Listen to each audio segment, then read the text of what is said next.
Okay, I've been getting some requests on how I put this engine in this 1970s Ford CL-20. So first of all, I selected a Vanguard 23 horsepower engine to replace the previous Onan NHC engine, which was 25 horsepower.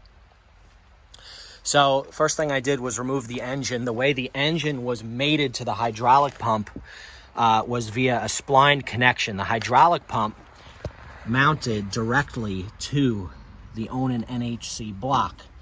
So what I did was I welded a piece of angle iron across the frame with two little tabs that go up and bolt to the hydraulic pump to hold it in place for support. You'll then see I used a Lovejoy connection on the hydraulic pump side. That was a 13 spline Lovejoy and then a 1-inch Lovejoy on the engine. After attaching that to the engine, I welded some cross members, some angle iron cross members across from left to right. And I supported the engine until I had good alignment on the Lovejoy connection. Then I bolted the engine in place. Can't see the bolts. Well, you could just barely see them. So that's how the engine is mounted. Give you another view.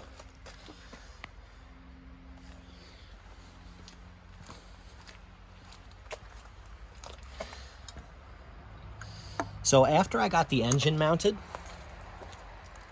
ran into a couple of issues. Number one, the engine stuck out further because of the Lovejoy connections. So I had to weld on these tabs for the counterweight brackets to kick them out a little bit further. I opted for an engine with an optional recoil start, just in case the battery died. It's a little hard to start, but in the summer it starts okay.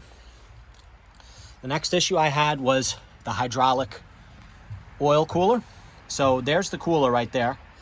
What you could see is that I mounted it on the side of the engine. I figured that if I started getting really hot hydraulic oil, I would throw on an electric fan to draw some air through the oil cooler. I have measured the temperature of the hydraulic oil while in heavy use in the summertime, and I haven't had it exceed its operating limits. So I also don't work this thing too hard. The next problem I had was the fuel tank, which mounts underneath the entire hydraulic pump body, had a lot of sediment and crap in it. You can actually see right there, I plugged it off with a bolt. I intended to do something about that, but I found this tank I had lying around, so I just welded the support bracket across, and its gravity feeds down to the fuel pump. This engine does have an engine oil cooler on the side. There is access to get to the oil filter. It's a little tight, but it's doable. I mounted this little battery tray here for a lawn tractor battery. I should have went with a heavier battery because in below freezing temperatures, it has a little bit of trouble cranking. This engine, brand new, I had some problems with the starter solenoid, so put a new starter solenoid on there. The exhaust was the next issue that I ran into. The problem I had with the muffler was that all the muffler kits that came for the Vanguard 23 horsepower didn't clear all of these hydraulic lines and stuff. So I bought the manifold, which of course didn't come with the engine. And you could see it's really not the best quality because this is only 3 years old and it's already pretty crusty. So I mounted that on there. And to save time, I put on this flexible piece of exhaust pipe. Then this muffler also got on eBay for about $100. Also pretty subpar quality. It's already pretty crusty after only 3 years. Bolted that right to the lifter arm frame and put a clamp on there. And there's no leaks, but it is pretty crusty. It was pretty simple to do this motor change. I did have to get some dollies to roll this into my shop because it was pretty much dead in the water when I had the engine fail on me. So that's how I mounted this engine.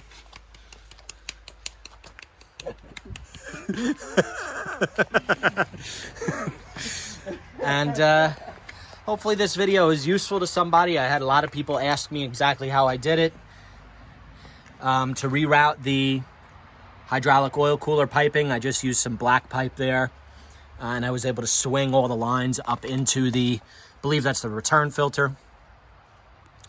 Cosmetically, this machine's really not in the best shape. I would like to repaint it at some point, but mechanically it's very sound. With this configuration, I've put 50 hours on it. I did also rewire the entire machine. So there's about 50 hours on there. I put a voltmeter on there so I can always make sure I'm charging. Put a couple of big lights in the front that I had laying around. Some backup lights here. Threw a piece of aluminum on the top to keep me dry. And of course a new seat. You could see in a lot of my other videos all of the maintenance and stuff I've done to this machine.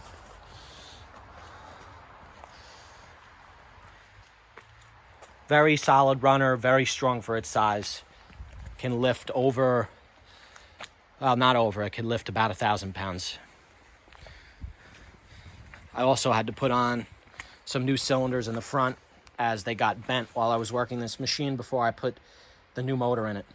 These were from Magister Hydraulics. They were approximately 80 or 90 bucks a piece. This is the second set I've had on it in 3 years. The first set, both seals went. So we'll see how long those last. Had to get some bushings machined because these are metric cylinders. And at this time, this machine had English dimensions on the inside.